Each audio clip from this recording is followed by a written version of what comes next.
Selamat Pak pagi Ade Mas di Diki. Ya, pagi Pak Darwis. Saya di Pagi Tangsel, Pak. Banten di mana Pak Ade? di Tangsel, Bang Miing. Masih bergerak di Tangerang Raya lah saya. Oh, Khususnya itu sih kabupaten masih banyak sawah tuh Bang Miing. Banten kota itu sih. Kalau mau sawah lebih bagus lagi, pandai jalan di kaki Gunung Karang. Kita lagi coba kembangkan wisata anggur, Bang Miing. Ya, bagus. Oke. Ya, gimana Mbak Ila? Ya, oke. Mas Miing, Mas Darwis ini petani milenial, usia 33 tahun. Memaksimalkan potensi sawahnya dengan cara mengembangkan wisata dan minapadi. Minapadi ini adalah memadukan sawah, air sawah ditanami jadi tempat pelihara ikan gitu. Jadi meningkatkan nilai ekonomi dari sawah itu sendiri.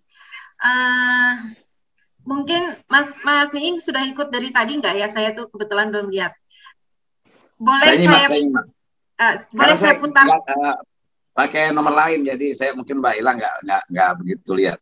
Iya, Mas. Sebelumnya boleh saya tunjukkan lagi nih video keindahan dari kafe sawah ini. Oh, sudah saya ikuti, lihat. Oke. Semua. Okay. Saya udah siapkan untuk bicara. Oke, kalau begitu silakan Mas. Pengen sampaikan apa ini? Silakan Mas.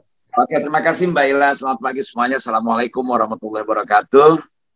Waalaikumsalam warahmatullahi wabarakatuh. Ya, Mas Darwis ya. Mungkin Adinda lah kalau saya panggil. Karena jauh usianya setengahnya di bawah saya. Yang pertama apresiasi saya untuk Mas Darwis. Mbak Ila, lagi-lagi saya harus mengulangi kalimat-kalimat saya yang setiap minggu, walaupun kadang-kadang bolong-bolong di Intani ini, ya, buat internal semuanya. Indonesia ini sama Allah, sama Tuhan sudah disiapkan dan disediakan dan dititipkan alam yang begitu indah. Kalau saya bilang Pak Darwis ini salah satu orang yang menerobos bahwa negara agraris bukan mitos, saya kira bisa Mas Darwis itu kan ini. Kalau sekarang katanya itu mitos, buktinya petaninya miskin. Tidak ada petani yang miskin, Pak. Kalau petani sejahtera itu tidak mitos, itu nyata, itu negara agraris gitu. Itu cara pandang aja sebetulnya ya. Jadi pola pikir aja. Mari kita gunakan akal sehat cara berpikir itu. Jadi saya lihat,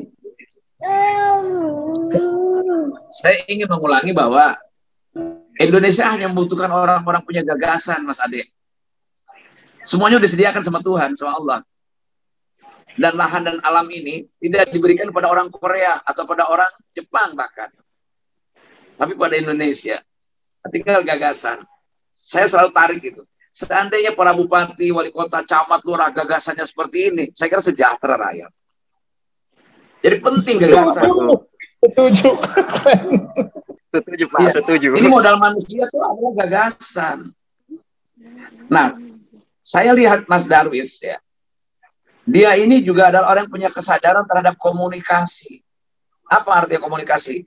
Mengapa orang tidak datang ke tempat kita? Karena orang tidak tahu. Kenapa orang tidak tahu? Karena kita tidak memberitahu. Iya. Maka di era digital ini, Mas Darwis sendiri punya kesadaran. Ketika revolusi digital, maka perilaku manusia di dunia ini berubah semuanya. Ketika pandemi datang, maka perilaku orang itu berubah. Fenomenanya. Semuanya berubah. Yang tadinya nggak bahas cuci tangan, karena diperintah oleh televisi, maka cuci tangan dia. Betul nggak? Kalau tidak diperintahkan itu, kecuali para pejabat yang salah, nggak disuruh pun dia cuci tangan sendiri, nggak bertanggung jawab. Biasanya begitu. Istilah cuci tangan itu. Nah, ini satu contoh-contoh perilaku masyarakat. Jadi, dengan digital ini, maka cara berpikir, cara pandang Darwis ini berubah. Saya tidak yakin gagasan ini muncul dari orang tuanya sebagai petani misalnya. Betul nggak Mas Darwis? Iya, betul sekali Mas. Nah, karena ayahnya Pak Darwis, kalau memang beliau pemilik sawah atau petani, dia hanya berpikir bagaimana cara menanam padi, bagaimana cara cari bibit, cari pupuk yang murah, yang bunganya tidak tinggi, betul nggak? Yang airnya jalan dengan baik. Ya betul Pak, betul. Hanya berpikir mainstream, berpikir konvensional. Bahwa punya sawah, tanam musimnya kapan, per 3 bulan sekali, ya kan? airnya dialiri irigasi dijaga, carikan air, carikan bibit yang bagus, cari pupuk yang murah, lalu dirawat, dibuangi hama-hamanya, rumputnya, belalang dan sebagainya. Itu berpikir konvensional. Tapi Mas Darwis melihat sawah ada added value dari sekedar mainstream. Kalau mainstreamnya adalah dia adalah sebuah tempat, lahan atau ladang yang memproduksi beras, titik. Ya Mas. Tapi Mas Darwis melihat ada added value, ada nilai tambah dari hanya sekedar menanam padi sawah itu. Karena ada air, maka air adalah habitat ikan ada di air. Gagasan itu muncul. Bagaimana kalau paralel ya, berbarengan. Kita nanam padi, ada ikan. Nanti tadi indah sekali pernyataannya. Begitu padi dipanen, ikan dipanen. Taruhlah ikan misalnya 1 jari, 3 bulan kemudian sudah tidak 1 jari dong besarnya. Akan lebih besar timbangannya. Udah besar Pak, udah besar. Itu cara berpikir sederhana saja. Mungkin saya sendiri tidak terpikirkan. Karena saya bukan pemilik sawah atau saya tidak punya sawah. Gitu. Atau bahkan orang-orang yang pemilik sawah yang luas, begitu luasnya. Saya yakin banyak orang kaya di Sulawesi. Ini di kabupaten mana ya? Bulukumba, bukan? Mana? Bulukumba Pak, Bulukumba. Saya pernah ke Bulukumba tuh, ke Takalar, kemana-mana tuh. Kemana Bantaeng dan sebagainya. Saya sudah pernah ngaprak dari sana tuh Pak. Ditunggu Pak, jadi, kedatangannya lagi di Bulukumba.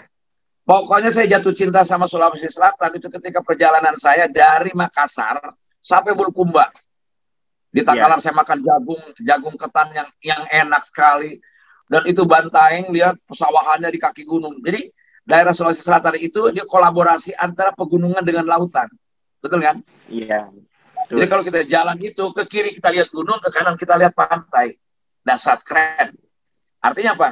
Allah atau Tuhan sudah menyediakan kepada manusia, nih alamnya nih. Kalau ada orang miskin di daerah situ, mungkin karena miskin gagasannya. Gitu. Atau mungkin kebijakannya. Nah, untuk itu saya kira Mas Darwis patut kita nobatkan sebagai seorang, ya sebagai inspirator lah. Bagi kalangan yang hidup yang ada di pertanian. Kenapa? Dia tidak berpikir secara pemikiran yang mainstream, yang konvensional bahwa sawah hanya memproduksi padi, tapi ada nilai tambah tadi. Nah, cuma mungkin agak teknis ya sedikit ya, Mas Darwis. Kalau saya lihat dia foto-foto yang Mbak Ila tayangkan tadi, ya, itu sudah cukup menarik. Tinggal gini, pematang sawah itu tanahnya itu gembur ya, Pak Darwis ya, empuk ya, karena dia basah. Gembur ya, gembur. Basah terus. Oke. Nah, kalau hanya digunakan oleh petani itu tidak apa-apa karena sekali-sekali dia lewat pematang sawah, lebih banyak di sawahnya, itu petani kan? Iya. Tapi kalau orang dan volume orang datang ke kafe, maka dia diinjak berulang-ulang, kemungkinan dia akan gugur atau erosi, betul ya? Maka mungkin dikasih pasak di samping-sampingnya agar dia punya kekuatan. Jangan sampai orang datang ke sana kakinya satu karena gugur dia jatuh ke sawah. Nah, pleset jatuh ke sawah. Iya, jadi untuk keselamatan pengunjung itu perlu dipikirkan juga, gitu harus. Dan satu hal, Mbak Ila, biarlah kafe ini di tengah sawah dan jangan diberikan jalan mobil atau jalan sepeda motor. Yes, betul. Itu tadi yang saya tekankan. Jangan buka jalan naturalnya. Betul. Pak Darwis tetap jaga naturalnya, ya. Iya. Alami. Alam betul. Pak, jadi alami. Kalau orang Sunda bilang galengan lah, kalau orang Banten bilang itu namanya. Jalan kaki. Nah, cuman mungkin secara teknis, secara teknis kalau frekuensi anak-anak muda mungkin lari-larian sekali di tengah sawah itu lama-lama dia akan gugur dia. Kenapa? Air terus mengisi kan. Kenapa dia tidak gugur? Karena yang datang hanya petani satu orang lewat sebentar. Tapi kalau sudah orang kalian ke kafe mau ngopi mau ngobrol gitu. Yang kedua, ketika iring-iringan orang dari mobil turun di pinggir jalan raya lalu ke situ, itu divideokan, itu akan jadi indah. Lalu berikan pada mereka. Jadi pada harus siapkan kameramen satu orang, kameramen satu orang agar apa? Dia ada sensasi, bahwa dia pernah ke sana. Orang kita kan suka difoto, Pak. Orang Indonesia kalau keluar negeri cuma dua yang dilakukan.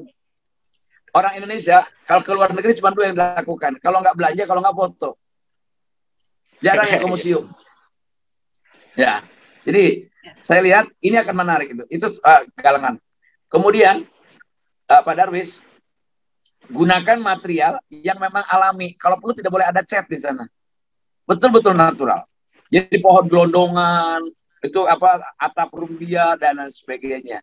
Iya, Ini Mbak Ila, Pak Darus sudah punya kesadaran milenial, kesadaran digital ya. Artinya apa? Perilaku orang yang saya tadi bilang, ketika revolusi digital hadir di masyarakat, masyarakat punya kekuasaan masing-masing dengan apa? Dengan satu alat namanya gadget ini, namanya seluler ini, handphone ini. Ini kekuasaan mereka nih. Kalau ada wartawan, sekarang ada banyak saingannya tuh, Dek. Iya kan? Ada citizen journalism. Orang sendiri sudah menjadi, setiap individu sudah menjadi pers. Entah hoax, entah benar, dia beritakan. Jadi itu memang fenomena yang ada di sini dengan digital ini. Nah, untuk itu saya kira sudah benar itu, bikin spot-spot yang memungkinkan ya Instagramable lah kalau bahasa anak sekarang itu. Karena apa? Itu kan backgroundnya, latar belakangnya gunung, bagus sekali ya. Apalagi gunung, ketika Padi Menguning.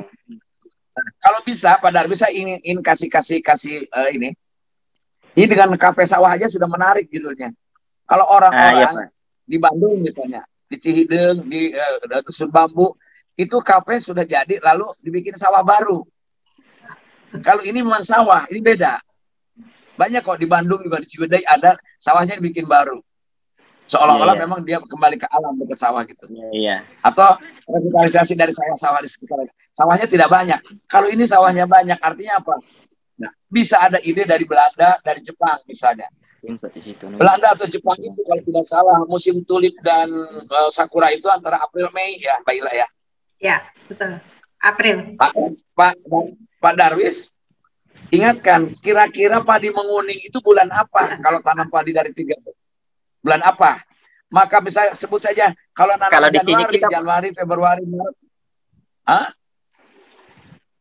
Kalau di sini kita Januari, Pak tanamnya bulan Februari. Januari, kira-kira bulan Februari ke depan, bulan 4 lah Pak. April. Nah, udah mulai menguning padi. Ya, kapan pokoknya menguning? Kira-kira dihitung Januari, Februari atau Maret lah ya, tengahan Maret kuning. Ya, Maret bikin lah, Maret. Festival sawah. April. Bapak saya kasih gagasan, bikin festival sawah. Iya. Ajak sebetulnya Pak, kita di sini kalau panennya itu sudah pernah bikin kegiatan festival sawah. Cuma karena masih pandemi saat ini sudah 3 kali panen, tidak pernah lagi bikin acara festival seperti Pak Didi katakan tadi. Ya. Kalau kalau itu conditioning lah. Kan pandemi juga akan selesai insya Allah. Nah, maksud saya yang penting gagasannya. Yang penting gagasannya sudah ada. Iya. Ya kan? Gagasan sebenarnya sudah berjalan, Pak. Festival sawah itu akan jauh lebih indah. Saya bisa bayangkan, di setiap pematang sawah barisan orang-orang jalan dengan baju wajib pakai dress code, Pak. Berwarna-warni, Pak. Iya, Pak. Betul. Dan itulah jadi gambar yang indah. Pokoknya datang, wajibkan mereka pakai baju berwarna-warni. Colorful. Siapkan kamera dari sudut manapun, dari beberapa kamera, puluhan, ratusan, undang orang. Itu bisa menjadi sebuah peristiwa yang bukan main. Betapa kalau orang melihat musim sakura di Jepang atau di Korea, itu bagus, indah warnanya. Atau musim tulip di negeri Belanda gitu. Kita tidak akan kalah, Pak. Walaupun kita cuma tidak punya musim seperti mereka. Ya kan? Kita cuma 2 musim hujan dan musim kemarau. Tapi ketika musim panen, itu harus jadi sesuatu. Yang kedua, Bapak siapkan caping-caping dan baju petani, Bapak sewakan. Jadi uang, Pak. Jadi uang, Pak.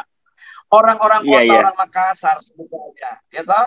Orang kabupaten yang sudah merasa metropolis di Sulawesi Selatan, orang Goa, kita orang kota, bukan orang Pak Darwis, orang kampung. Gak apa-apa.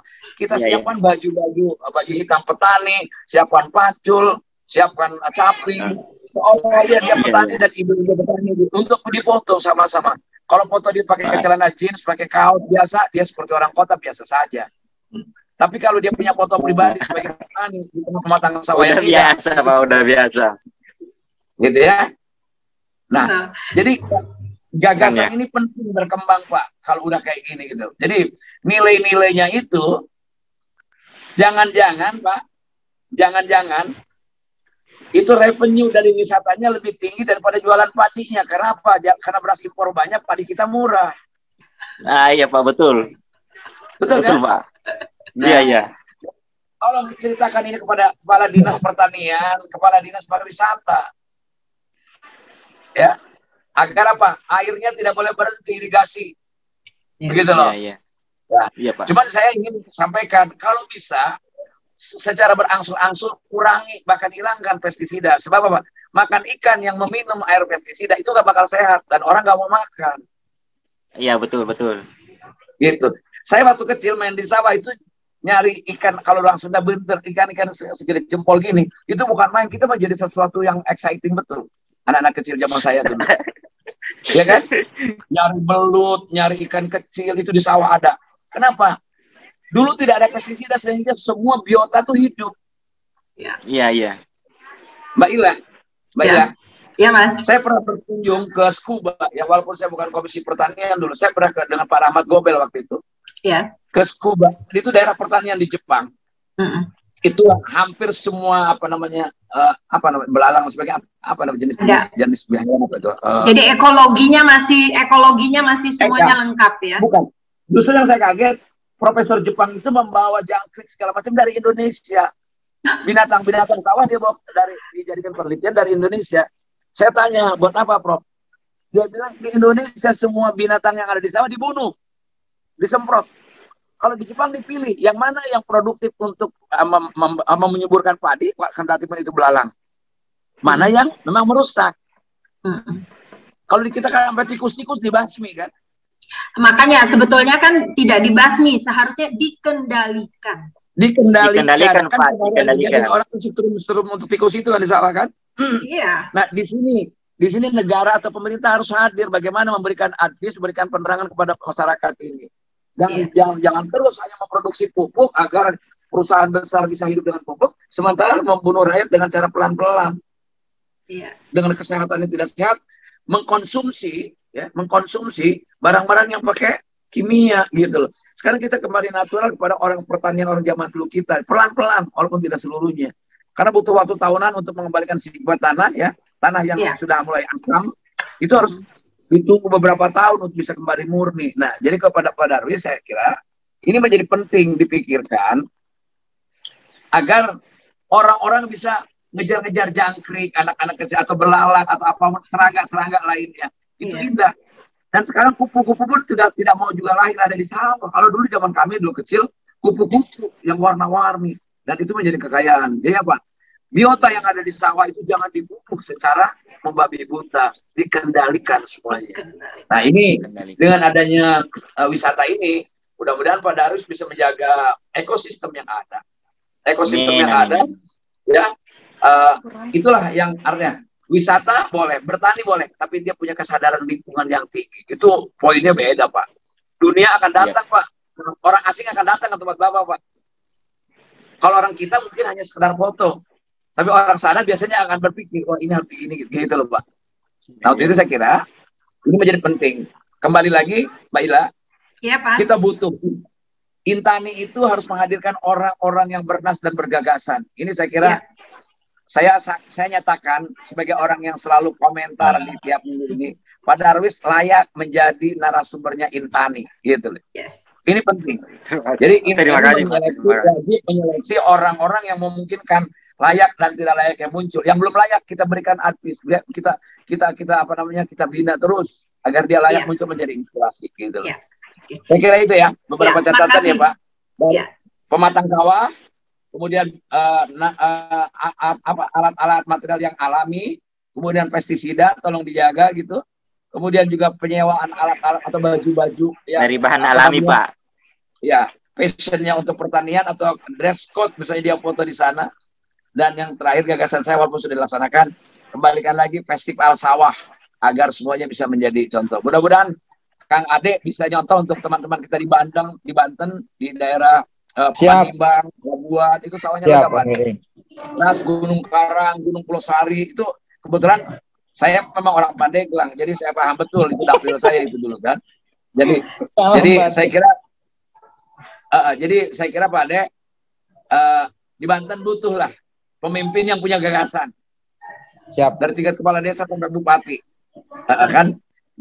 jangan ribut waktu pemilihannya aja gitu loh. Ya.